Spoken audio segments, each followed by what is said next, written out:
ನಿಮ್ height increase ಮಾಡ್ಬೇಕಂದ್ರೆ ಇದನ್ನ ಮಾಡಿ ಗುರು. Day 128 of CCJ.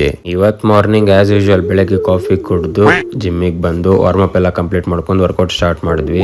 ನಿಮ್ಗೂ ನಿಮ್ ಹೈಟ್ ಇನ್ಕ್ರೀಸ್ ಮಾಡ್ಕೊಳೋದೈತೆ ಅಂದ್ರೆ ಇವಾಗ ಮಾಡ್ತಿದ್ದೀನಲ್ಲ ಈ ಎಕ್ಸರ್ಸೈಸ್ ನ ನಿಮ್ ಡೈಲಿ ರೋಟೀನ್ ಅಲ್ಲಿ ಆಡ್ ಮಾಡ್ಕೊಳ್ಳಿ. ಒಂದನೇದಾಗ್ಬೋದು, ಎರಡನೇದಾಗ್ಬೋದು, ಈಗ ಮೂರನೇದ್ ಮಾಡ್ತಿದ್ದೀನಲ್ಲ ಈ ಎಕ್ಸರ್ಸೈಸ್ ಆಗ್ಬೋದು. ನಿಮ್ಮ ಒಂದು ಹೈಟ್ ನ ನಿಜವಾಗ್ಲೂ ಇನ್ಕ್ರೀಸ್ ಮಾಡಕ್ ಹೆಲ್ಪ್ ಮಾಡುತ್ತೆ. ಈ ಎಕ್ಸರ್ಸೈಸ್ ನಾನು ನನ್ನ ಪರ್ಸನಲ್ ಎಕ್ಸ್ಪೀರಿಯನ್ಸ್ ಇಂದ ನಿಮ್ಮ ಹತ್ರ ಶೇರ್ ಮಾಡ್ತಾ ಇದ್ದೀನಿ. ಈ 3 ಎಕ್ಸರ್ಸೈಸ್ ನನ್ನ ಹೈಟ್ ಇನ್ಕ್ರೀಸ್ ಮಾಡಕ್ಕೆ ನಿಜವಾಗ್ಲೂ ಹೆಲ್ಪ್ ಮಾಡಿದಾವೆ. ಸೊ ನೀವು ಅದನ್ನ ಟ್ರೈ ಮಾಡಿ. ನಾನು ಯಾಕೆ ಕ್ಯಾಲರಿ ಡೆಫಿಸಿಟ್ ನ ಇಷ್ಟಪಡ್ತೀನಿ ಅಂದ್ರೆ ಇದೇ ಮೇನ್ ರೀಸನ್ ಗುರು. ಹಂಗೆ ವೇನ್ಸ್ ಎಲ್ಲ ಹಂಗೆ ಎಷ್ಟು ಪಾಪಪ್ ಆಗ್ತಾವಂದ್ರೆ ಲಿಟ್ರಲಿ ಅದನ್ನ ನೋಡಕ್ಕೆ ಖುಷಿ ಆಗುತ್ತೆ. ಬೈಸೆಪ್ ವರ್ಕೌಟ್ ಆದ್ಮೇಲೆ ಪಂಪ್ ಚೆಕ್ ಮಾಡಿದೆ, ಮಾತ್ರ ಅಲ್ಟಿಮೇಟ್ ಆಗಿ ಪಂಪ್ ಬಂದಿತ್ತು ಗುರು.